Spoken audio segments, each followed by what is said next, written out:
జై శ్రీరామ్. ఇవాళ తెలంగాణ అసెంబ్లీ ప్రారంభోత్సవంలో ఒక బాధాకరమైన విషయం జరిగింది. వందే మాత్రం గీతాన్ని ఆలపిస్తున్న సమయంలో ఎంఐఎం ఎమ్మెల్యేలు సోకాల్డ్ చీడ పురుగులు మరి వందే మాత్రం ఇట్లా స్టార్ట్ కాగానే వెళ్ళిపోవడం జరిగింది. నేను ఒకటే అడుగుతున్నా వీళ్ళని, వందే మాత్రం అంటే మన యొక్క మాతృభూమిని స్మరిస్తూ నమస్కరిస్తున్న ఒక గొప్ప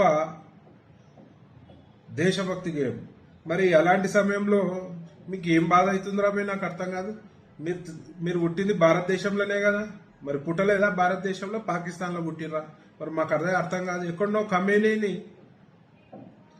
హత్య చేస్తే మీరు ఇక్కడ ఓల్డ్ సిటీలో ర్యాలీలు తీస్తారు. మరి మీకు వాళ్ళపై ఉన్న భక్తి, ఆ దేశంపై ఉన్న శ్రద్ధ, మరి భారతదేశంలో పుట్టి భారతదేశంలో రాజకీయాలు చేస్తూ మరి ఈ దేశంపై ఎందుకు ఉండదని అడుగుతున్నా. ప్రతి చోట్ల వీళ్ళు మన దేశభక్తిపై విషం విరజిమ్తూనే ఉంటారని చెప్పి సందర్భంగా తెలియజేస్తూ, ఇది చాలా సిగ్గుమాలిన చర్య, సిగ్గుచేటైన విషయం అని చెప్పి సందర్భంగా తెలియజేస్తూ, మరి దీని గురించి ఇమీడియట్ గా అసదుద్దీన్ ఓవైసీ ఏం క్లారిటీ ఇస్తారని అడుగుతున్నా. దీనిపై తక్షణం స్పందించాలి.